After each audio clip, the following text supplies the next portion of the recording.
యేసయ్యా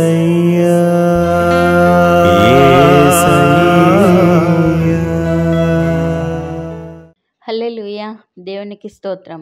ఈ వాక్యం వింటున్న వారందరికీ యేసుప్రభు వారి నుండి ఆశీర్వాదం, ఆరోగ్యం, ఐశ్వర్యం, సంతోషం, సమాధానం, నిరీక్షణ కలగాలని ప్రార్థిస్తూ, సమస్త మహిమ, ఘనత, స్తోత్రం యేసుప్రభు వారికే చెల్లిస్తూ, ఈరోజు మనం పరిశుద్ధ గ్రంథం నుండి యెషయా గ్రంథం 43వ అధ్యాయం 19వ వచనం చదువుకుని ధ్యానించుకుందాం.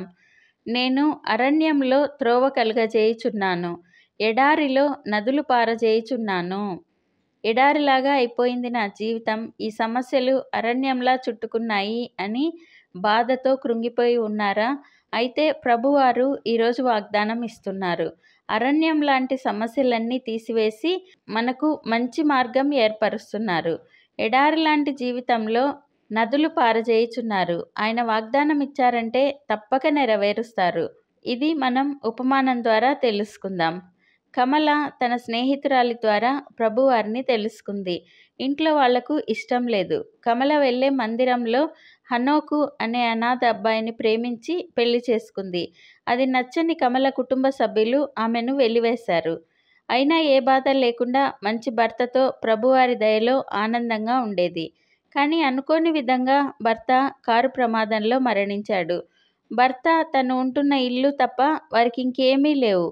భర్త పోయిన దుఃఖంలో ఆ ఇంట్లో ఉండలేక ఆ ఇల్లు రెంట్కి ఇవ్వాలి అనుకుంటూ ఉండగా ఒక కుటుంబం వచ్చి, మేము ఉంటాము, మాకు మీ ఇల్లు అద్దెకి ఇవ్వండి, మేము NGOsలో పనిచేస్తాము అని అడుగగా కమల ఇల్లు వాళ్ళకు అద్దెకి ఇచ్చి తను దూరంగా వేరే చిన్న ఇల్లు తీసుకుని ఏదో ఒక చిన్న జాబ్ చేసుకుంటూ ఉండసాగింది. కొన్ని రోజులు రెంట్ కరెక్ట్గానే ఇచ్చారు రెంట్కుంటున్న ఆ కుటుంబం. తర్వాత ఇవ్వకపోయేసరికి కమల వారిని ఎందుకు రెంట్ ఇవ్వడం లేదో అడగాలనుకుని ఆఫీస్ పనిలో తీరిక లేక అడగలేకపోయింది. చిన్న ఉద్యోగం, జీతం తక్కువ, పని ఎక్కువ, సెలవులు ఉండవు. దాంతో ఆమె ఇంటి గురించి, రెంటుకున్న వారి గురించి పట్టించుకోలేదు.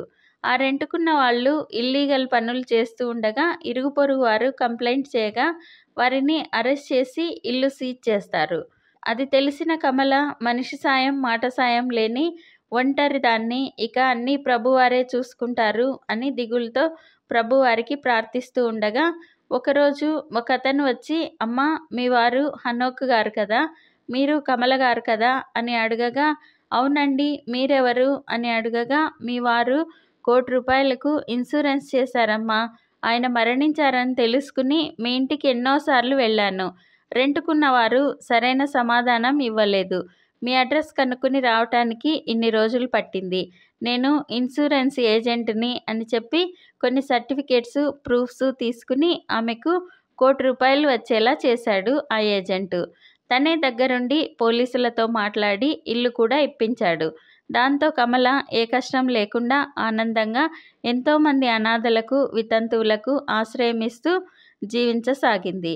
యెషయా గ్రంథం 43వ అధ్యాయం 20వ వచనంలో, నేను ఏర్పరచుకొనిన ప్రజలు త్రాగుటకు అరణ్యంలో నీళ్లు పుట్టించుచున్నాను, ఎడారిలో నదులు కలుగజేయుచున్నాను. నన్ను నమ్ముకుని నేను ఏర్పరచుకున్న ప్రజలకు ఏ కష్టం లేకుండా అరణ్యంలో నీళ్లను, ఎడారిలో నదులను పారచేయుచున్నాను అని చెప్తున్నారు ప్రభువారు. కాబట్టి మనకు ఖచ్చితంగా, నిశ్చయంగా విడుదలనిస్తారు. మనం ఉపమానంలో తెలుసుకున్న కమల ఒంటరిగా ఏం చేయలేక ఇల్లు పోతుందేమో అనే బాధతో ప్రభువారిని ప్రార్థించగా ఎడారిలో నదులు పారజేసినట్లు ఏమీ లేని ఆమెకు ధారాళంగా పెద్ద మొత్తంలో డబ్బు, ఇల్లు ఇప్పించారు.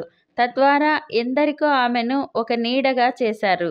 మనం వాగ్దానం పొందుకుని ప్రార్థించి అరణ్యం లాంటి సమస్యల నుండి, ఎడారి లాంటి జీవితం నుండి విడుదల పొంది ఆయన ఇచ్చే ఆశీర్వాదాలతో ఆనందంగా ఆయనకు గొప్ప సాక్షులుగా జీవిద్దాం.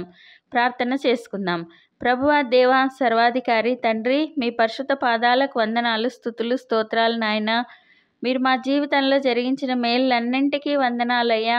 అరణ్యం లాంటి సమస్యల్లో చిక్కుకున్న వారికి మార్గం తెరుస్తున్నాను అని సెలవిస్తున్న తండ్రి, వందనాలయ్యా. అలాగే ఎడారి లాంటి జీవితాల్లో నదులు పారజేయుచున్నాను అని వాగ్దానం ఇస్తున్న తండ్రి, వందనాలయ్యా. ఈ ప్రార్థనలో పాల్గొనే వారి ప్రార్థనలన్నీ ఆలకించి సఫలపరచండి. ఆలస్యాన్ని కొట్టివేసి వెంటనే నెరవేర్చండి. ఎడారి లాంటి వారి జీవితాల్లో నదుల్లాంటి ఆశీర్వాదాలను దయచేయండి. అన్ని రంగాలలో వారిని అభివృద్ధి పరచండి. వ్యాధి లేమిని వారి కుటుంబాల్లో ఉండి తీసివేసి స్వస్థత సమృద్ధితో వారిని నింపండి. కథలని నిలకడగల ఆర్థిక సమృద్ధితో నింపండి. మేమందరం ఈ దేశానికి, ఈ ప్రపంచానికి ఆశీర్వాదకరంగా ఉండులాగున ఆశీర్వదించమని నజరేయుడైన యేసుక్రీస్తు నామంలో ప్రార్థిస్తున్నాం తండ్రి. ఆమెన్. ప్రతిరోజు మీ కామెంట్స్ చూస్తున్నాము. మీకోసం కూడా రోజు ముమ్మారు ప్రార్థిస్తున్నాము. భయపడకండి, దిగులు పడకండి, కృంగిపోకండి. యేసుప్రభు వారు తప్పక విడుదలనిస్తారు. ఆయన మహాకృప మనతో ఎల్లప్పుడూ ఉంటుంది.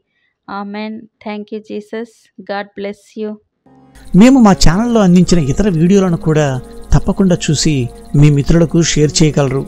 ఇప్పటి వరకు మా ఛానల్ సబ్స్క్రైబ్ చేయకుంటే వెంటనే సబ్స్క్రైబ్ చేసి కొత్త వీడియోల నోటిఫికేషన్స్ కోసం సబ్స్క్రైబ్ బటన్ పక్కనే ఉన్న బెల్ గుర్తును క్లిక్ చేయండి. అందరికీ వందనాలు. ఒకరోజు తన ప్రాణ స్నేహితుడైన యోనాతానును బట్టి సౌలు కుటుంబంలో తాను వారిలో ఎవరికైనా ఉపకారం చేసి ఆదరించడానికి ఎవరైనా ఉన్నారా అని విచారిస్తాడు. సౌలు కుటుంబానికి సేవకుడైన సీబా అనే వాని ద్వారా లోదేబారులో నివసిస్తున్న మెఫీబోషెతుని గురించి దావీదు తెలుసుకుంటాడు.